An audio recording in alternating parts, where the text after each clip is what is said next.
Sobrang lakas ng hangin mga kadada. Buong bubong ni Dada Popoy dito na. Dito kami nanako. Dito kami. At saka yung iba namin mga kamag-anak dito sa ilalim nagtago dito sa ilalim. Yan.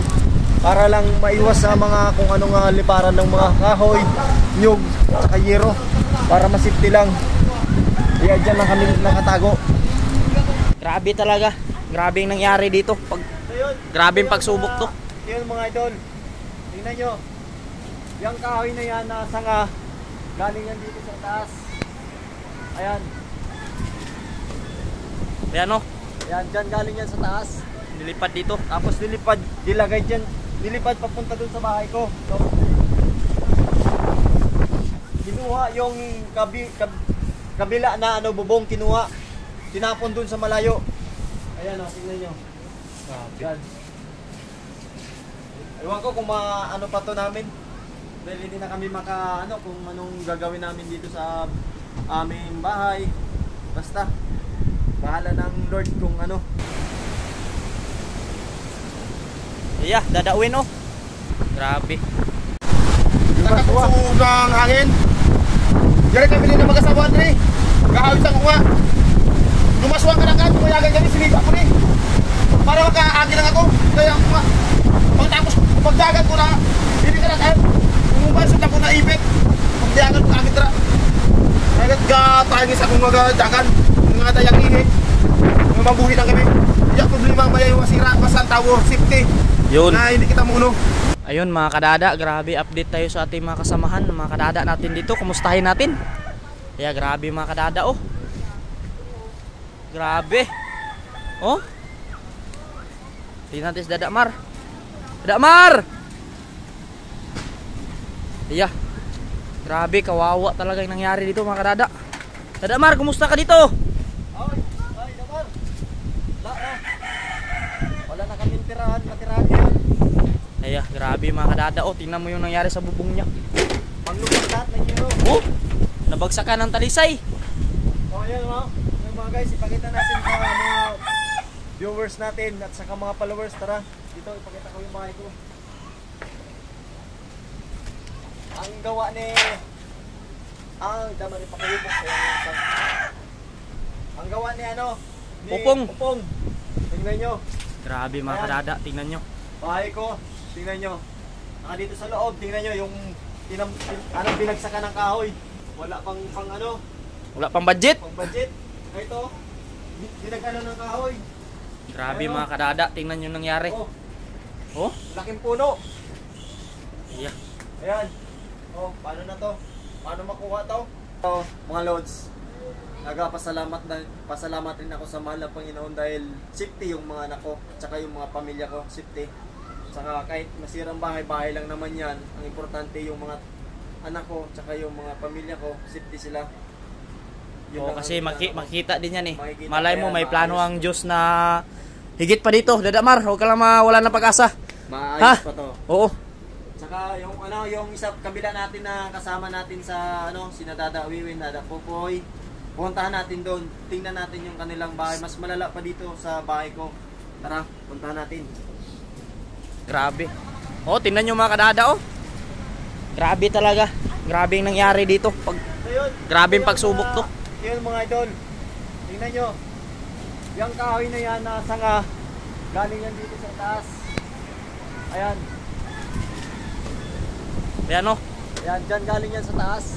Nilipad dito. Tapos dilagay dyan. Nilipad papunta dun sa bahay ko.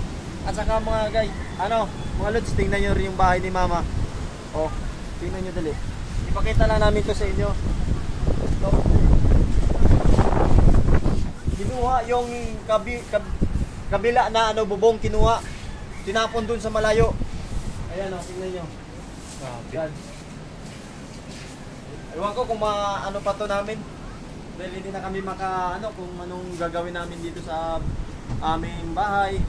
Basta, bahala ng Lord kung ano. Tara, punta natin yung kay Dada Pupoy tsaka kay Dada Wiwin. Tara.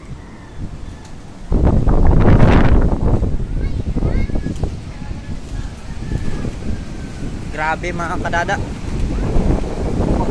Grabing pagsubok to sa mga kadada. Ay taya.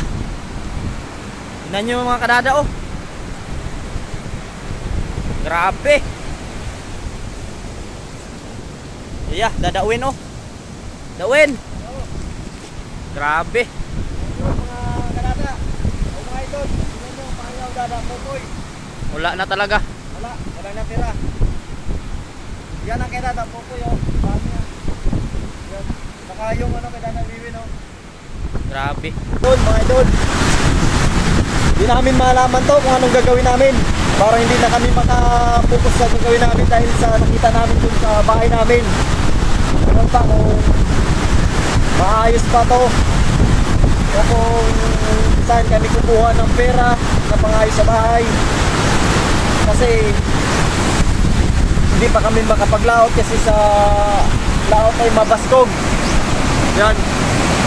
Mabaskog at saka malabo pa yung ano, dagat. Ewan namin kung paano kami makakuha.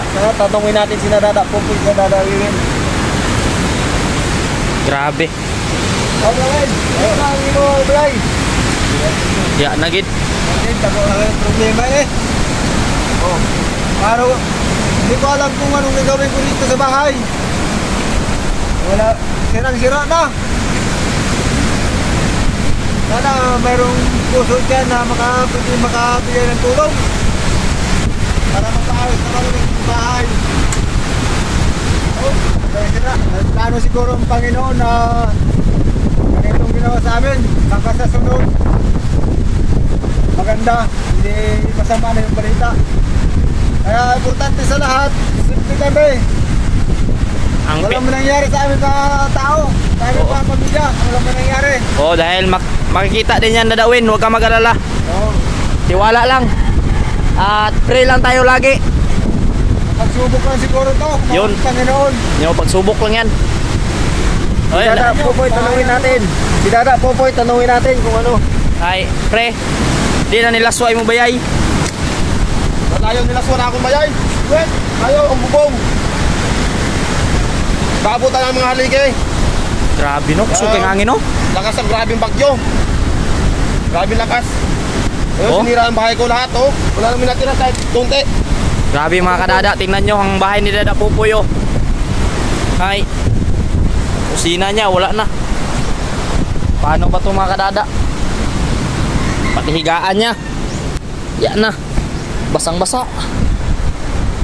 Grabe. Hindi namin alam kung saan kami mag-ano ito, umpisa. Eh, wala pa kaming pera pang paggawa to. Kasi bagyo eh. Mahala na si Lord. Oo. Lord ang bahaya sa atin kung anong sa plano sa buhay natin. Lord naman nakaplano eh. First time ko makaranas ng ganitong ano no? Grabe. Sige lang, pag medyo maano na to, maayos na yung panahon, mag-ano kami dito, magtulong-tulungan kami para ayusin namin tong mga ano na to, yung mga pwede pang panuhin, pakinabangan, mga ito, mga kahoy pa dito. Yan si Dada Maro, hindi ko na kita talaga sa mukha ni Dada Mar na ano. Grabe. Wala kung kung ano pang ano namin to. Hindi na kami makapokus sa pag-ayos ng bahay kasi isa pa, wala pa kaming budget. Hindi pa kami nakasahod. Sahod, isot pa lang. At saka ng kasagsagan ng masamang panahon, doon kami nagtago sa may likod. Ituro ko sa inyo kung saan yon, kung saan yung kasagsagan ng malakas na bagyo, kung saan kami nakapisto, kami lahat ng mga pamilya dito. Dada Popoy, Dada Wiwin, at saka yung pamilya ko, at saka yung nanay namin kung saan. Senior pa man yun, kaya importante, ligtas pa rin si mama. Tara, ituro ko sa inyo kung saan kami nakapisto yung kasagsagan ng bagyo na malakas ang hangin. Nagsigluparan yung mga yero, nagluparan yung mga kahoy. Doon kami nagpanago para masipti lang yung sarili namin. Tara, ituro namin sa inyo. Tara, let's go. inyo kung saan kami nanago yung kasagsagan talaga ng bagyo. Ito pa. Sabi mga kadada. Oh. Habang yung bagyo, nagsigluparan yung yero, kahoy, kahit anong basta nagliliparan sila. Dito kami lahat tumagbo. Dito. Para masipti lang yung mga sarili namin, dito kami. Dito kami lahat. Dito. Dito kami nanako. Dito kami. At saka yung iba namin mga kamag-anak dito sa ilalim nagtago dito sa ilalim. Yan. Para lang maiwas sa mga kung anong liparan ng mga kahoy, nyug, at saka yero. Para masipti lang. Kaya dyan lang kami nakatago.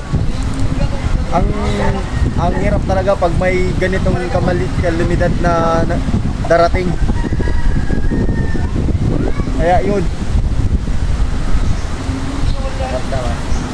So yun lang mga kadada. At ano ko lang sa atin, bawat isa sa atin, basta hindi lang tayo wala ng pag-asa sa Panginoon. At lagi tayong magdarasal na sana kung ano mang dumating sa buhay natin, palagi tayong safe. At saka para ligtas lang yung ating mga sarili, pamilya, kung sino man ang mga tao, sana kayo rin. At kung saan man kayo ngayon, mag-ingat din kayo.